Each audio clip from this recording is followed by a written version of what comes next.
నువ్వు భయపడతావు అనుకుంటున్నామో, భయపడే మాధవరం కాదు. హైదరాబాద్ ఎమ్మెల్యేలంతా దొంగలని చెప్తున్నావు. నువ్వు సుఖమైందని నువ్వు జైలున్నామా, మేము జైలున్నామా? ఎందుకైనా జైలుకి ఆ జవాబు చెప్పు తెలంగాణ ప్రజలకు.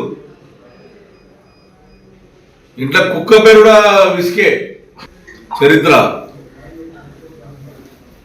మళ్ళొక్కసారి నా గురించి నువ్వు మాట్లాడినాడు 100కి 100 పాలు నీ మొత్తం చిట్టా చెప్తా. నేను మీ ప్రెసిడెంట్ చెప్తున్నాను, ఆంధ్రప్రభలు రాశారు, దీని జవాబు చెప్పు. 1000 కోట్ల కుంభకోణం, అది నా కాన్స్టిట్యున్సీ, కుత్తులపూర్ కాన్స్టిట్యున్సీ. 2 కలిసి ఓవర్లాప్ ల్యాండ్ పెట్టి అలా క్లియర్ చేసుకుని అలా అయ్యని అడ్డం పెట్టుకుని సంపాదించుకున్నాం. ఇళ్ళ కోసం మనం ముఖ్యమంత్రిని అడ్డం పెట్టుకుని, రేవంత్ రెడ్డిని అడ్డం పెట్టుకుని సంపాదిస్తున్నాం.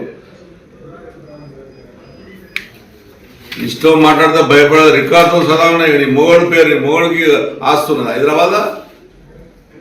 నీ మామ ఆస్తా హైదరాబాద్లో? నీ మామ పుట్టిండు హైదరాబాద్లో?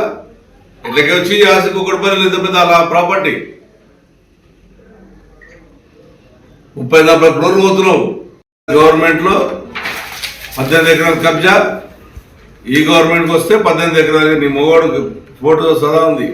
ఎక్కడ తిరిగి ఐడిపిఎల్ ల్యాండ్లో నేను కలెక్టర్ కంప్లైంట్ ఇస్తే అప్పుడు మీ అయ్యని అడ్డం పెట్టుకొని సంపాదించావు. ఇళ్ళకి వచ్చి ఇప్పుడు ముఖ్యమంత్రిని అడ్డం పెట్టుకొని సంపాదిస్తున్నావు. నేను ముఖ్యమంత్రిని రిక్వెస్ట్ చేస్తున్నా, రేవంత్ రెడ్డికి ఒక మిత్రునిగా, ఒక కొల్లిగని రిక్వెస్ట్ చేస్తున్నా. ఇటువంటి ఆమె చాలా డేంజర్.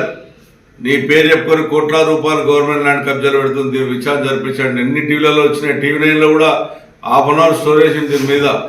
ఆంధ్రప్రభ ఆల్రెడీ రాస్తా ఉంది.